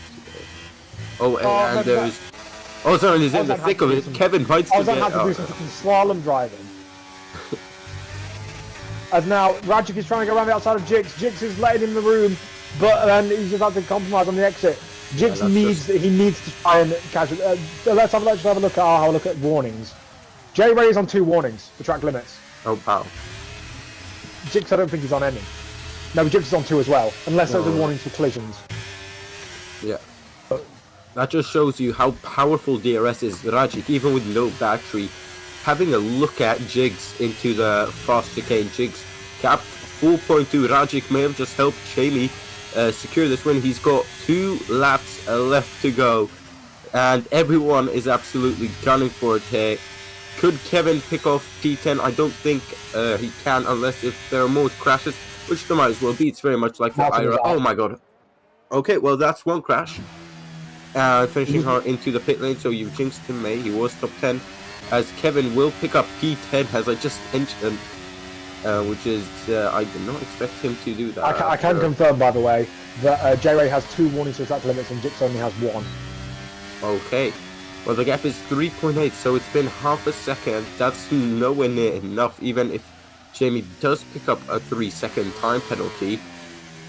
As the caps are kind of stabilized due to those incidents, it's very much like the IRL Australian Grand Prix. Yep, I think, because I know R34 is definitely podium. He's not really one of the fastest drivers, but he's just managed to be quite plucky throughout this race. He's just there always. Yeah. He just picks up the pieces from other people's misfortunes, and you gotta say, I respect that, just making sure you keep it inside the white lines, not hitting a wall, and he's done just that today. And it's gonna give him a podium, so yeah. I would say Jigs is absolutely catching up to a rate of knots to J-Ray. He's gained like 5 tenths in the last sector. It's not going to be enough, but if J-Ray does make a mistake and go wide into one of the corners or get a track limits warning, which is more likely, it's definitely going to be a case of, he's getting so track limits. Watching him, and it is very sketchy. I wouldn't be going as close to track limits with that much of a gap if I was him. Yep, anyway, he's pretty much got 1 or 2 more corners to survive in terms of track limits. And he is clear to take what I think would be his first win of the season after he kind of bottled Jeddah hitting the wall. Or was that Sunday? I think it's his first win of Friday. Here we go, just keep it. There we go, very nicely done, mate. I've heard it's been a chaotic Grand Prix, and it's going to finish off with an Alpine with a yellow flag, which probably started with going into turn 1. And he went off a bit there. Yeah, I can confirm Jerry hasn't won this season. He's got a 2nd in Bahrain and a 10th and a 5th place in Jeddah. But he's going to come round the final corner and break his duck for the season. The Aston Martin driver comes round the final corner. He's squirming all over the road, but he doesn't care. He takes the win in Australia, in Melbourne. And then Jigs is going to take 2nd place after a sterling drive from P19 on the grid. Was in shout to win it, then got knocked down to the back, and then was in shout to win it again. R30 podium position is Williams. Rajic with his magic has come into P4, and then the Ferrari duo of Toro and Remus come home in 5th and 6th after all the penalties get applied. Leo with his multitude of penalties, he was on about 15 seconds of penalties after the first 12 laps due to corner cutting. He actually finishes 8th behind Ozan. Kevin's in 9th, and the last point scorer will be the Alpine of SNY. Yep. And I was going to say something. Right. So, Jamie Ray, the gap was 1.2 to Rajic, and then Rajic managed to, just from fighting with Jigs, managed to extend that to 4.3. So, if it would have just been clean air or just Jigs managing to get past Rajic easier, we could have really seen Jigs going for it on the final lap. However, there's always these ifs, but at the end of the day, it's the man who finishes the race in first who crosses the checkered line. And today, like you mentioned, it's Jamie Ray, Jigs driver of the day. Very much deserved if he went from P19. Yeah, he had connectivity issues in qualifying, which meant he couldn't settle up. He was initially 20, but then someone else got a grid penalty and put him behind him. Alright. Yeah, they're on the podium now. That is the Aston Martin driver with a German flag on the top step of the podium. I'm pretty sure there's a lot of people who like to see that in real life, or would have liked to see that in real life before a certain man retired. Obviously, I'm talking about Nico Hulkenberg. I don't think I've heard of another German. I mean, Nico Hulkenberg raced for them for 2 races. Exactly. And then we've got the Williams driver. He's trying to be a darker version of Alex Albon. As we're moving towards the final race results, J-Ray takes the win on the 25 points that you get from that. Jigs comes home in second, followed by R34, Rajic. Toro rounding out the top 5, and we've got Brimas, Ozan, Leo, Kevin, and SNY rounding out the top 10 and positions. That's my alarm going off, I don't know why. Finishing Hart will come home in 11th, followed by Martin. Don't play 0. Fritzhaus was the last finisher. Then you have Squirter, Try Again Later Boy, Fubian, Merck, Han, and Caesar, who retired very early on. Who actually got fastest lap in the end? It was Kevin, wasn't it? Kevin got fastest lap on a 1 minute 18.957. Yeah, and now I believe it is time for interviews. Oh shit! Yeah, forgot about that. Yeah, it's fine. Alright, I'm gonna drag Martin in and then jump. Hello, boys. Just waiting. Who finished third? It was R34.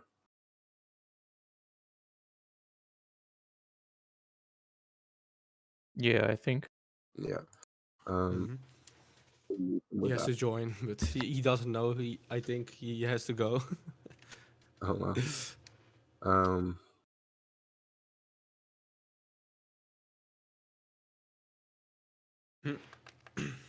Wait, he's Just turning up everyone's volume in my Discord because I can't hear anyone really that much. Wait, he's in the voice channel below R34. So. There he is. All joined. right. Ladies and gentlemen, welcome to the interviews. We're going to start with the man who finished in P3 thanks to penalties, kept his nose clean from what I've seen. R34, how was that race? A lot of chaos, 3 saved cars. What was the strategy and chaos during these 29 laps of racing?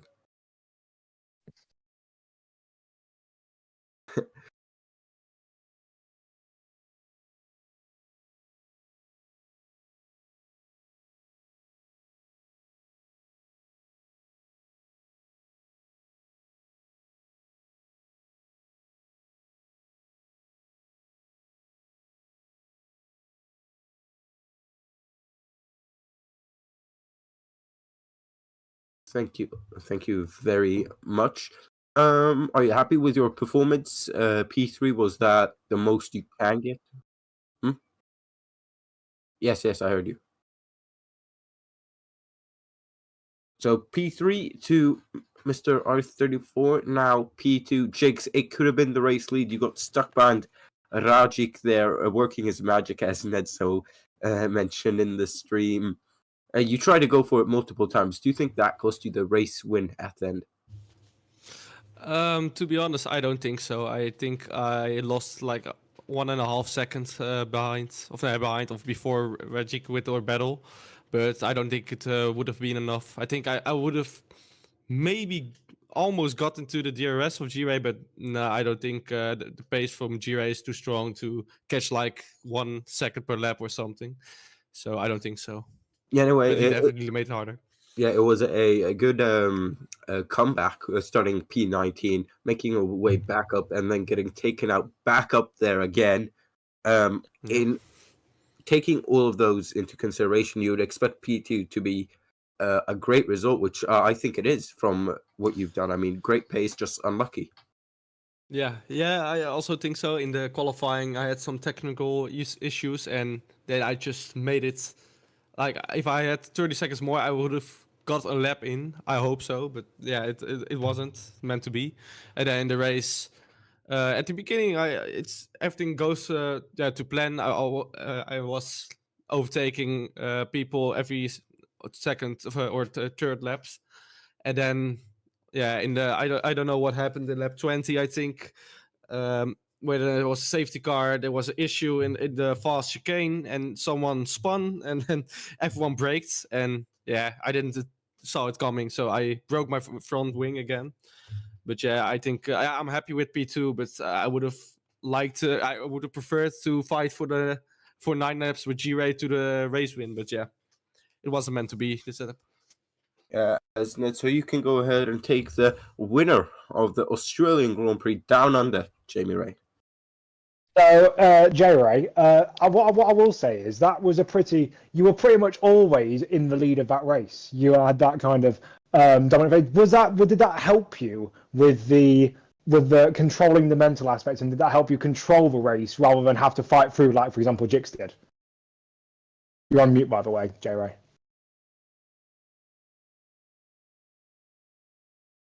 Is he here? Jamie, you're still on mute, bud. He says he has some issues. He says, one sec, he has some issues. All right, well, we got to entertain the stream somehow. Like the stream, subscribe. I'm not sure if you did this during the race, Nedzo. Did you do something? Oh, I forgot because there was so much action I couldn't. Don't worry, I got it. All right. Make sure to like the stream, subscribe, join the Discord. That is the hub. That is where the interviews take place, the trash talking, the screaming at each other before and after the Grand Prix. Can you hear me now? Yes, there we go. All right, take it away. So as I said, that you obviously led the most part of that race. You weren't like Jix, where you were constantly up then down, then up then down, and then constantly having to fight your way through the field. Did that help you? Did that make you feel a lot more comfortable being right at the front all the time? Yeah, I mean, it's always very nice to be at the front, but I honestly was thinking that it will be very close towards the end, because they obviously had fast pace as well.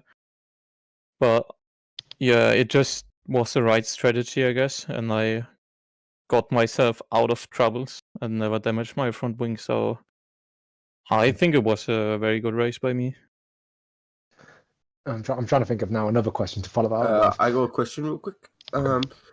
You opted to stay out on mediums during the last safety car. Were your mediums not that worn, or did you just not see the point in pitting for fresh softs, as you would think you'd get stuck behind other people?